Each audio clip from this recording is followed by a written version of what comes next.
discuss about VNs are defined as well as we also need to talk about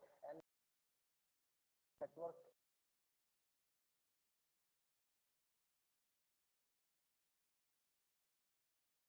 Before going to talk about NFC, yesterday's class, in yesterday's class, we have talked about like how to use load balancer, okay, and as well as how to use SDN. So typically, we need to know what is SDN before going to talk about SDN. We need to know about what is SDN. So why we need to use SDN? Already I have told you.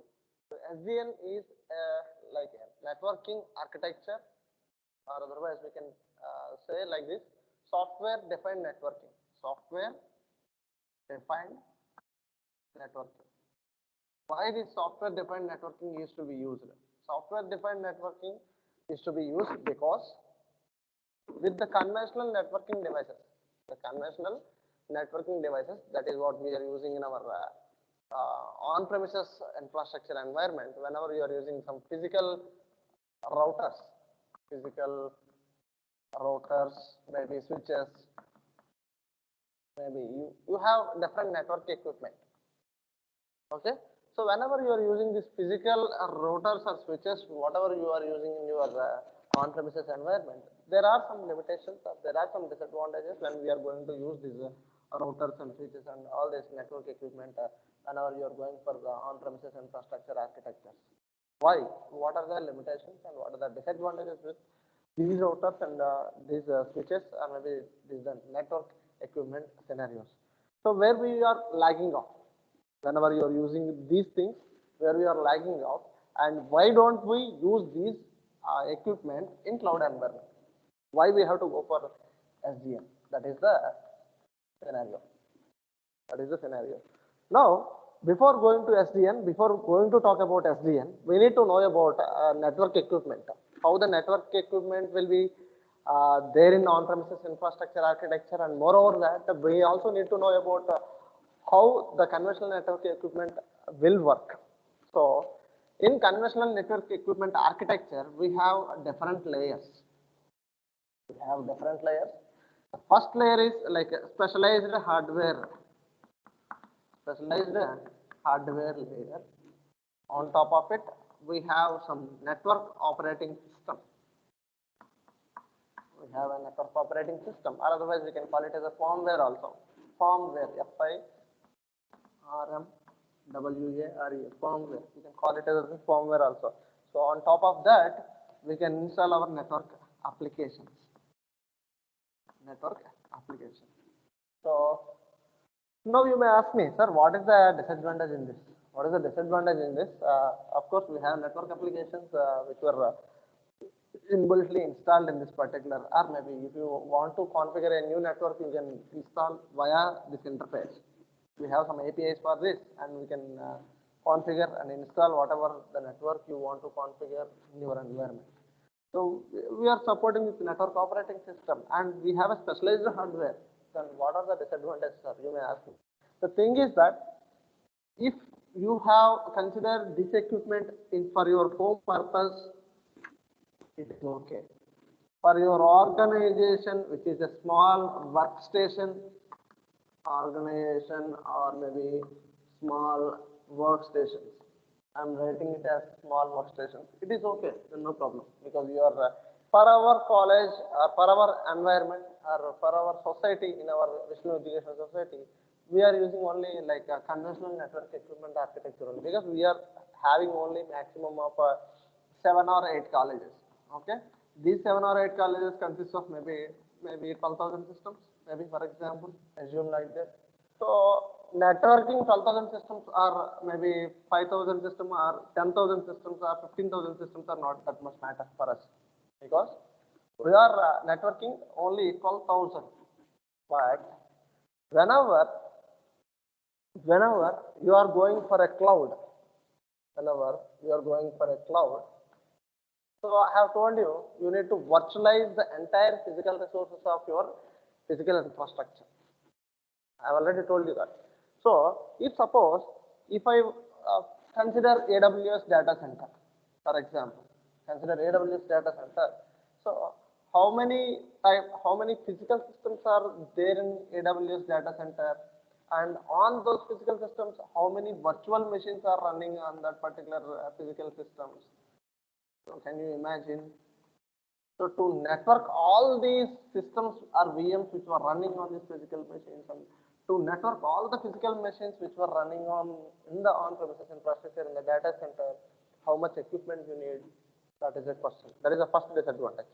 That means we cannot scale up. That means we cannot scale up. We cannot scale up the network infrastructure easily. Okay, what is scaling up of the network infrastructure? So, for example, you have a heterogeneous virtual infrastructure. Heterogeneous virtual infrastructure means, for example, you have servers around your data center, which which are capturing the data from different kind of platforms, so different applications, and those VMs are running on top of physical machines in your data center. For example, I have 1 lakh VMs in my data center. Is it possible to network all these VMs with the physical infrastructure? And moreover that, we are saying that it is in cloud. Okay, we need to scale up the VM, or we can scale down the VM. So if suppose if VM needs to run, again the network is needed. Without network, you can't configure VM, or you can't configure this physical machine in the cloud. That is not possible at all. So we need the network infrastructure, but not like this. That means the conventional network infrastructure is not suitable for this particular virtual environment. So then what we need to do? This is the first disadvantage. That means we have a limited scalability. We have limited scalability. So this is the first disadvantage. And the second disadvantage is that complex network devices.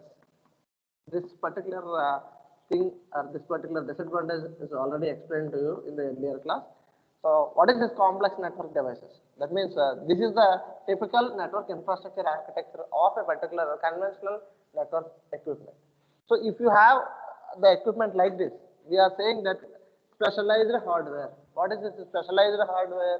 That means there are, for example, you have companies like Cisco. There are some companies like TP-Link. There are some companies like Netgear. Every particular modem or router or switch are consisting of their proprietary hardware.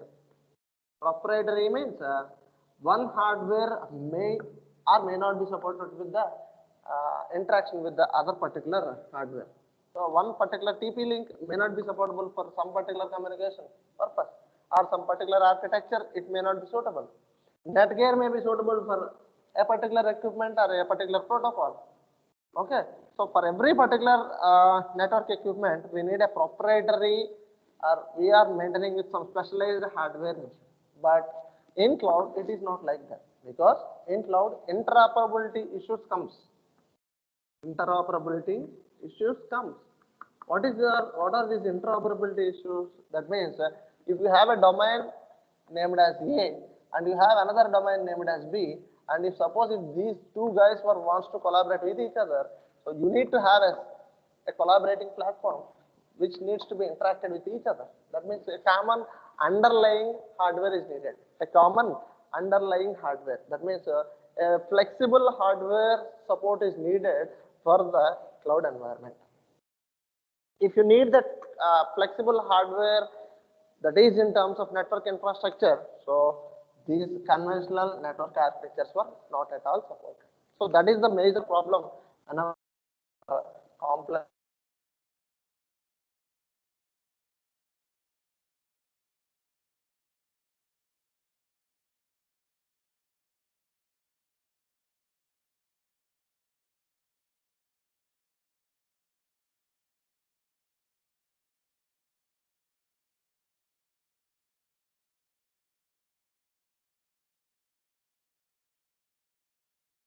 Yes, it is resumed.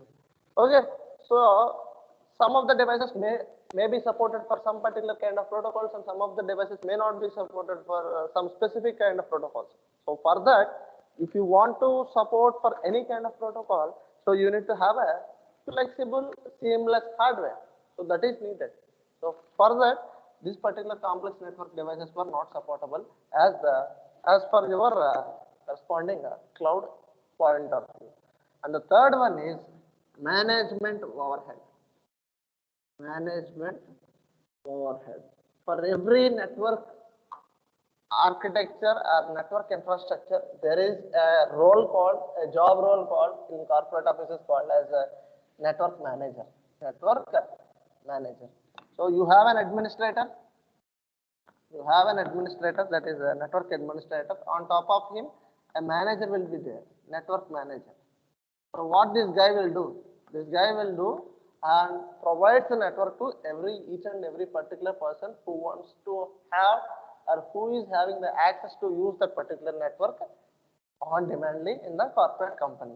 So if suppose what is this management overhead comes into the picture, this is also one of the disadvantages whenever you are using a conventional network infrastructure architecture. So what is this management overhead? Management overhead in the sense, for example, at this point of time, I want 100 VMs are to be spinned up automatically. And these 100 VMs are to be processed with some 6 GB RAM and some i5 processor, some 256 GB hard disk, and I need to, so if suppose if this VM are to be run in the cloud, you need to support or you need to get the network. Am I right or wrong? If any VM is to be published or if any VM is to be spinned up in the cloud, you need to access with the network. That is either private cloud or public cloud, that doesn't matter. You need to have a network. So without network connectivity, how you can spin up this VM? And that to 100 VMs. If suppose if you can go for conventional network infrastructure architecture, so it is a management overhead because it is a major overhead for a network manager to create 100 kind of physical infrastructure VMs on top of your or 100 VMs on top of your conventional infrastructure architecture.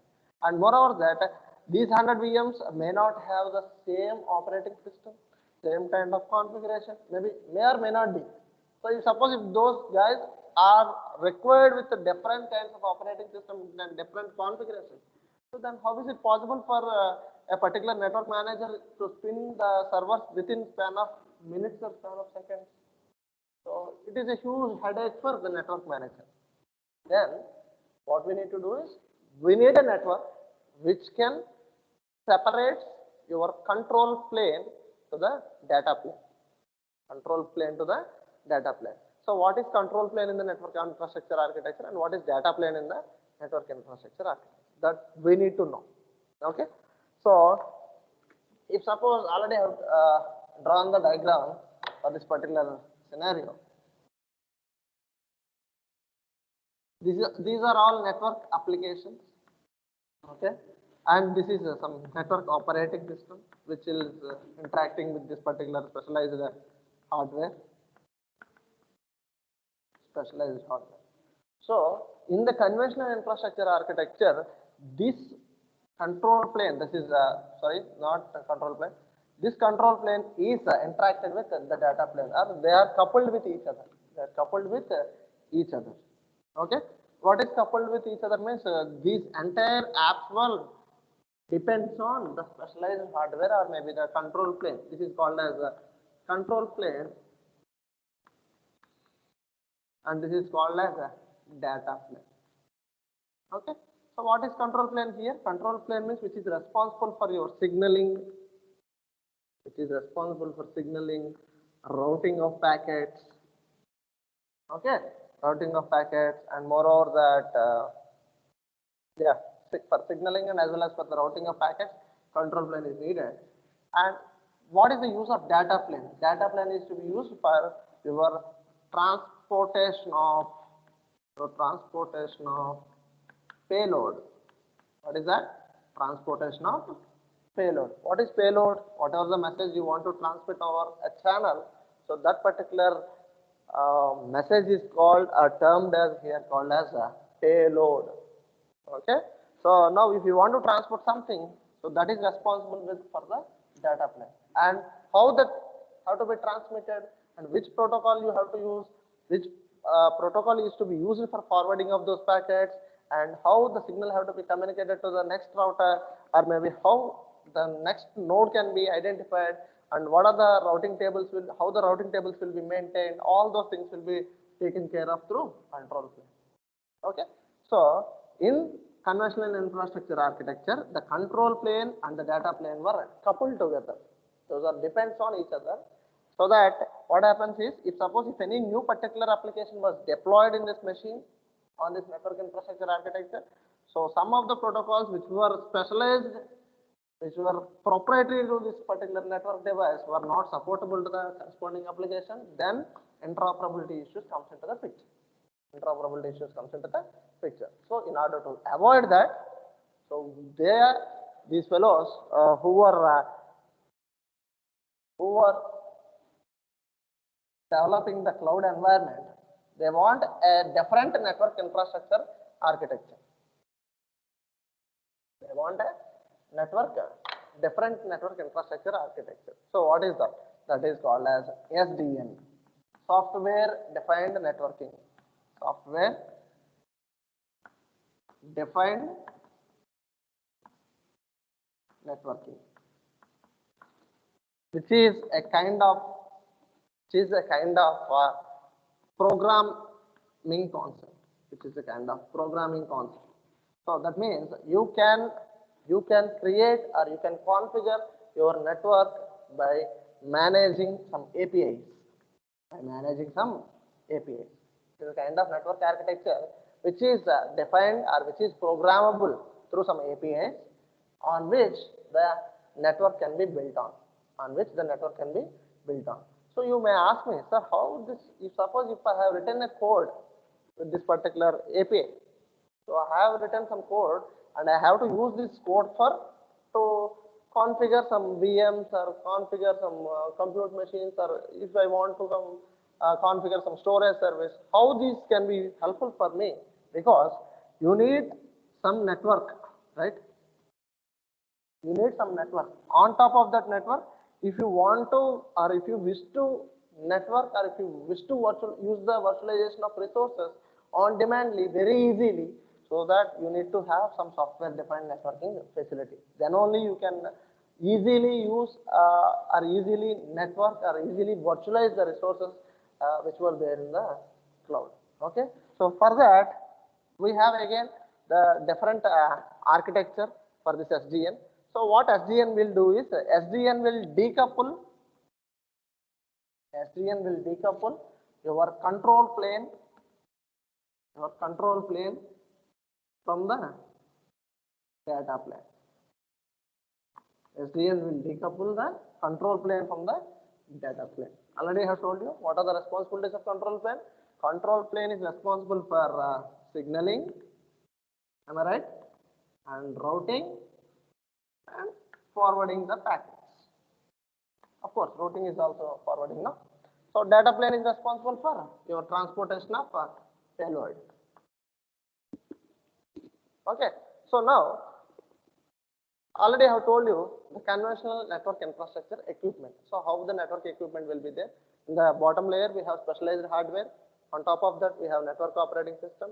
On top of that we will have some network application. Okay. Contrastly, when you are coming for with this software defined networking, so already the name it is indicating that it is software defined networking. That means some software or some APIs or some protocols have to be used for the configuration of the network. Please wait.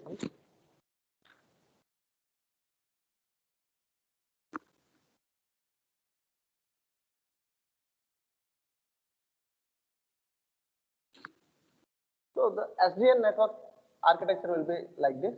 So you have some network applications. These are all network applications. Okay. So which were directly interacting with the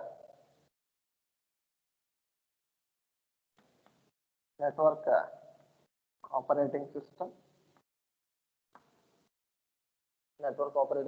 And then this network operating system will be directly interacting with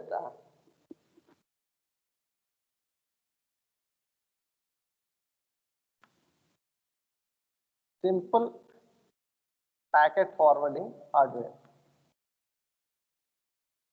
Forwarding hardware. Again, I am writing here simple packet forwarding hardware. Okay.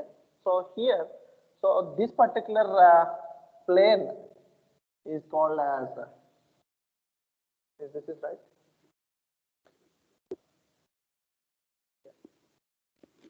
This is called as application layer. Okay. And this particular layer is called as control layer.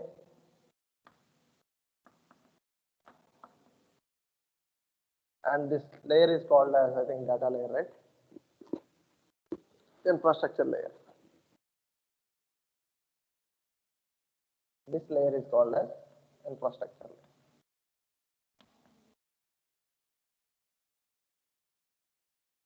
Okay. So totally, this particular architecture consists of 3 layers. What are those? We have application layer, okay, and we have control layer in this one, and we have infrastructure layer. So you may ask me, what is the difference between the conventional network infrastructure and this one? So clearly we can identify that this control plane is decoupled from the network or data plane.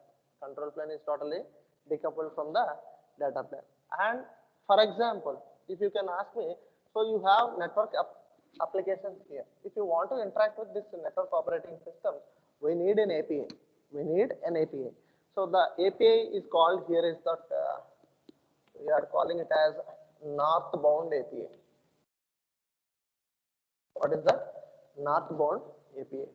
And the API which is interacting with the infrastructure is that we have southbound API. Southbound API. So now tell me, what is the advantage of this one? Okay. What is the advantage of this one? And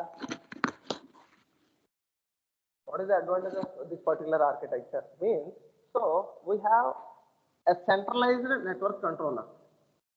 Centralized network controller. So which is interacting, that means this is a control layer which consists of network operating system and as well as some network layer will be there, some network controller will be there here. So this particular network control layer will be interacting with the network applications and as well as with the simple packet forwarding hardware. Why I am specifically saying that simple packet forwarding hardware means, so this is not specific to a particular vendor. So in the conventional network infrastructure architecture, so if suppose if you are going for Cisco, there is some specialized hardware. That is what I have told you earlier. That is a proprietary hardware. But here, what happens is that this is a simple packet forwarding hardware which can be used for every particular router. So you just need to use only the APIs to create the infrastructure architecture. That's it. By using some APIs, that is a programmable API. Okay. And moreover that, so this is the first advantage of this particular software defined networking. And the second advantage is that we have programmable open APIs. Programmable. This is visible, I think. Programmable open APIs. What are these open APIs? That means there are some APIs which needs to, because if you want to write some code or if you want to interact with something, you need to have some application programming interface. There is no need to tell you again and again. So for example, this network app wants to interact with this network operating system to configure some network, and this network operating system also needs to interact with this hardware. So but to which particular router I need to send the corresponding packet. So for that, they need to write some rules. So how those rules can be written here? So those rules can be written with some programmable open APIs. I am telling you again, programmable open APIs. That means These are open source. These are not proprietary to any kind of operating system or any kind of a particular vendor. For example, if you can go for Cisco, there are some protocols which were specifically used for only Cisco because they have developed that. But here, whatever the protocols we are using in this particular network infrastructure architecture, which is SDN, so these are not specific to any kind of hardware. These are only simple packet forwarding hardware. So through which these particular protocols are to be giving some rules to this hardware to forward the packet to another router, to forward the packet to another switch, or to forward the packet to another destination. So that can be done with the southbound API and as well as your northbound API. So this southbound API is also called as open flow. Open flow API. So this open flow API is responsible for forwarding the packets to the corresponding destination by looking up the routing table. By looking up at the routing tables, okay, by looking up at the routing tables, or otherwise we can call it as lookup tables. We have some lookup tables in the network. So I think everybody knows about lookup tables and routing tables in the computer network. I think you have already completed that subject. So by using these routing tables and lookup tables only, the packet gets to be forwarded to the next router or to the next destination. So these protocols are used like that. And we have another table called as flow tables. Okay, another tables are called as flow tables. So these flow tables are used for if any particular packet wants to send the data to the external resource, then these flow tables are useful. And all these were routing tables, lookup tables, and flow tables works as it is whenever you are going for conventional network infrastructure architecture. Every particular route can be updated. If any particular packet got breaked up or if any path got breaked up, automatically that path can be deleted. As it is, the information, whatever you can be used in the corresponding conventional network infrastructure architecture, the same scenario can be replicated here also with the SDN. Okay, so typically in the SDN architecture, we have 3 layers: application layer, control layer, infrastructure layer. So if this app layer, that is application layer, network application wants to interact with network operating system, or if you want to have interact with the controller, this is also, otherwise we can call it as a control layer. We have, otherwise it is called as SDN controller. SDN controller. Okay, so if you want to interact with that, we have an API called northbound API, and this controller wants to talk to this one. Again, it is using another API called as southbound API, or otherwise it is called as open API. It is called as open flow APIs or open APIs. We can call it as anyway.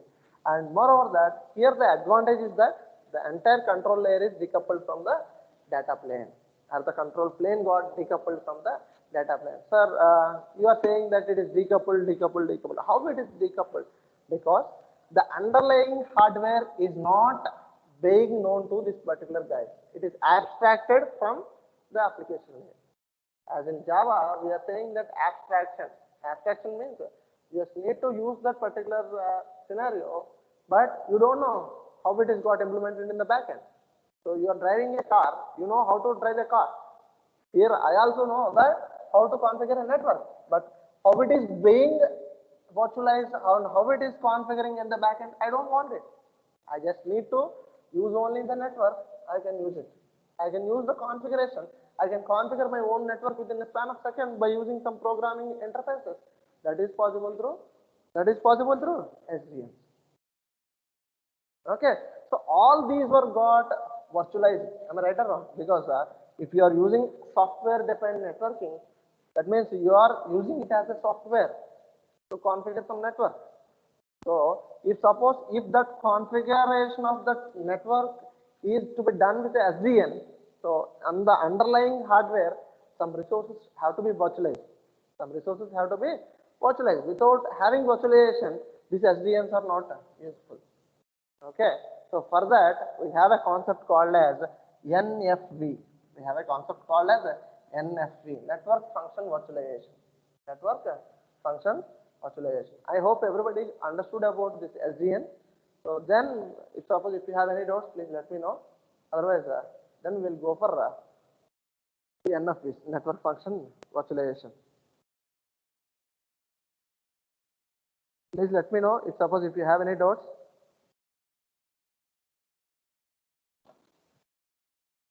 If you have any doubts, please let me know. Otherwise, I can go for the next topic, NFV, network function virtualization.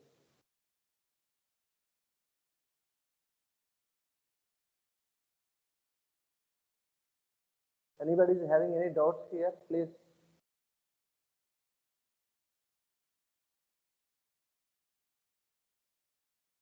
I believe no doubts are there for you guys. Okay. So I'm going for the next topic. This is an important topic. Please don't neglect it. SDNs are very much important. A lot of research is going on in this SDNs by how to route effectively the data to the next routing table or maybe next node or to the destination. There are some different routing issues will comes into picture because you are using some software defined networking, no? So if suppose if you want to avoid or if you want to address those issues, how it can be done. So that is a bigger research picture, and now we will talk about NFVs, network function virtualization. So up to now we talk about like how SDNs got useful for configuration of the network. See, this SDN is used for configuration of the network.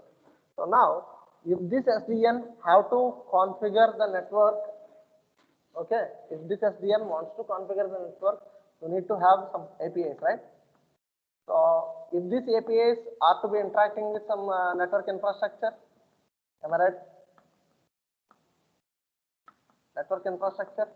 This network infrastructure is, if it is virtualized, then only SDNs can be useful for configuration of the network.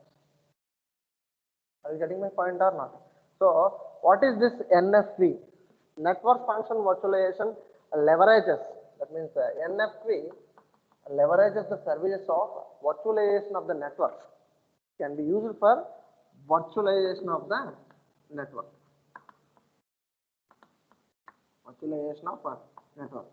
If suppose if you want to virtualize your network, then that particular process is called as a network function virtualization. And SDN and network function virtualizations are opposite to each other. Opposite to each other means they are dependent on each other. They are getting mutual benefits. If suppose if it is virtualized, on top of that SDN will work. I can configure the network. I can configure the network only with SDN. But if suppose if NFV was not there, how can I configure this network with virtually? That means how can I configure this network by using SDN? It is not possible. So without NFV, we cannot go for SDN. So what is this NFV? Network function virtualization is a technology which can be used to leverage the services of virtualization of networks. Virtualization of networks. So what are the different layers are there and how it is can be virtualized? Things we need to identify. So for this we have some different layers. I'll draw the diagram. Wait one.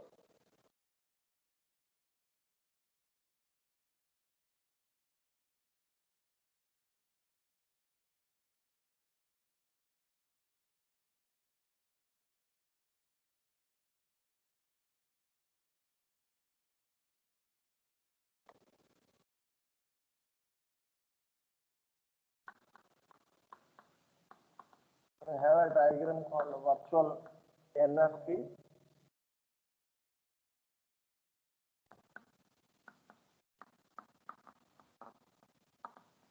And we will have some virtualization layer here. And below this, we have physical resources like compute, storage, and network, right? Network. I have drawn wrong here.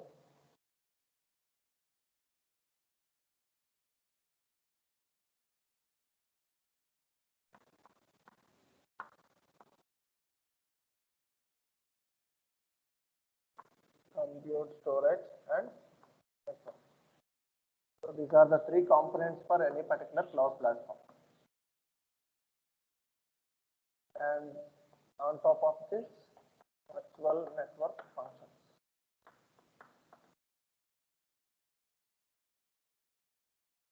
Okay. So if you can look at this diagram, this is the architecture of NFV. Otherwise, here this particular layer is called as sorry.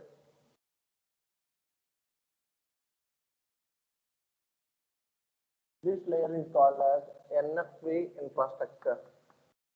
NFV infrastructure. Okay. Okay. So you can ask me, what are these compute storage network and what are these compute storage network? I'll tell you. So before telling you this thing, already I have told you what is the use of NFV. NFV is used for virtualization of or giving virtualization services by providing the virtual network infrastructure to the cloud users. Virtual network infrastructure to the cloud users. Now, you may ask me, what are these compute storage network? As already I have told you a lot of times, if you need to virtualize something, you need to virtualize some compute storage or network, you also need to possess some physical resources. You also need to possess some physical resources. What are those physical resources here? These are the physical resources. These are all the physical resources of this particular infrastructure.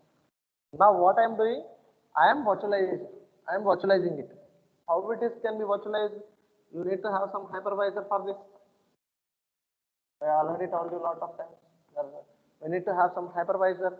By using hypervisor, some virtualization layer is to be created. After creating virtualization layer, this particular infrastructure got to be virtualized.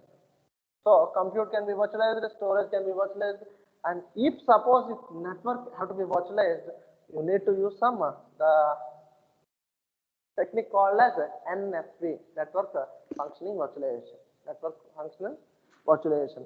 So what are these network functioning virtualizations? So network functioning virtualization already I have told you, if your network is getting virtualized and giving the services to the corresponding cloud users, then that particular process is called as a network function virtualization. So what are these virtual network functions? For example, if you can look at a VM is launching in your machine, okay, you are getting some vCPU, virtual CPU, you are getting virtual RAM, you are getting virtual hard disk space, and you are also getting virtual network, VLAN, you are getting now. So how you are getting this VLAN? Due to NFV, due to NFV, network function virtualization. Network function virtualization. So how this VLAN is to be triggered means because of this NFV process. Okay, this NFV will work for every particular VM because we have installed only one VM in our particular laptop. Like that, in the corresponding data center, you have heterogeneous, you have huge volumes of VMs and huge volumes of servers are there. For every particular VM, if you want to provide the network, how it can be done?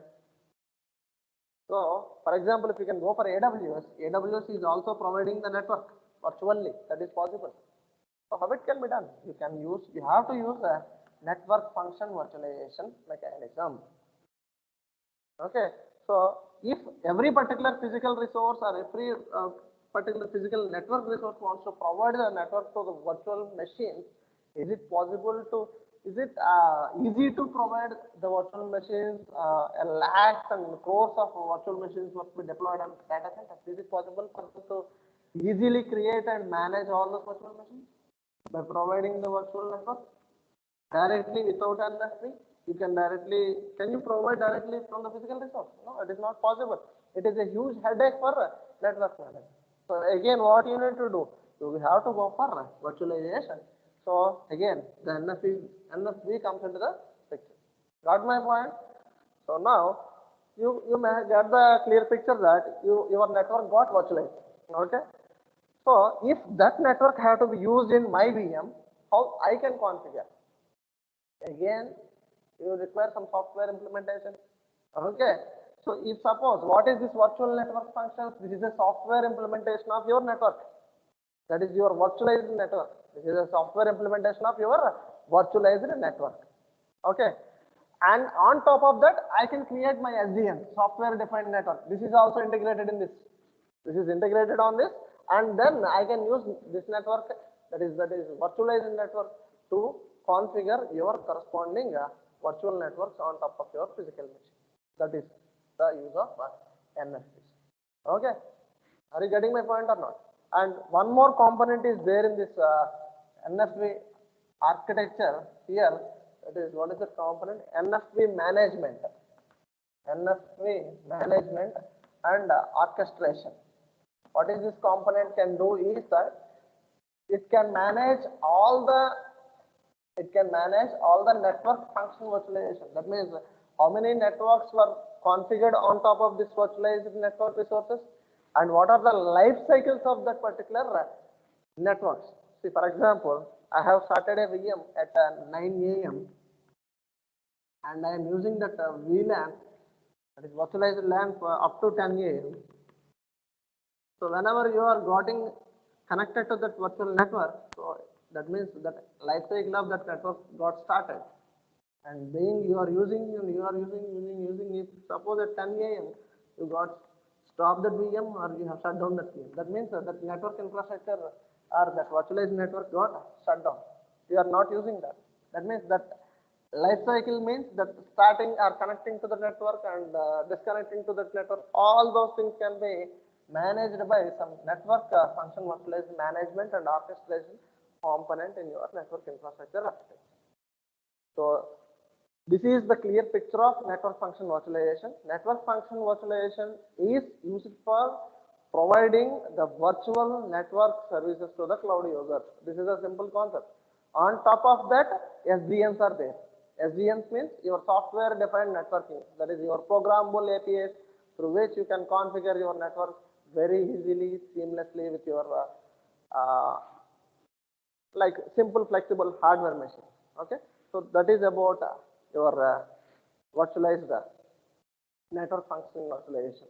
So you may ask me, sir, you will get a doubt definitely, sir. In the SDNs we have simple packet forwarding hardware, and here also we have some hardware. So please don't confuse. This simple packet forwarding hardware are the types of hardware which were used in routers. So we are creating a virtual router, virtual network infrastructure equipment in SDN. But if that virtual network infrastructure equipment have to be used means you need to create a virtual network now. So that virtual network can be created by NFC. Please don't confuse. You may get a doubt like this. Are you getting my point or not? So these are the main responsibilities of network functioning virtualization. So this is an important question for your exam also.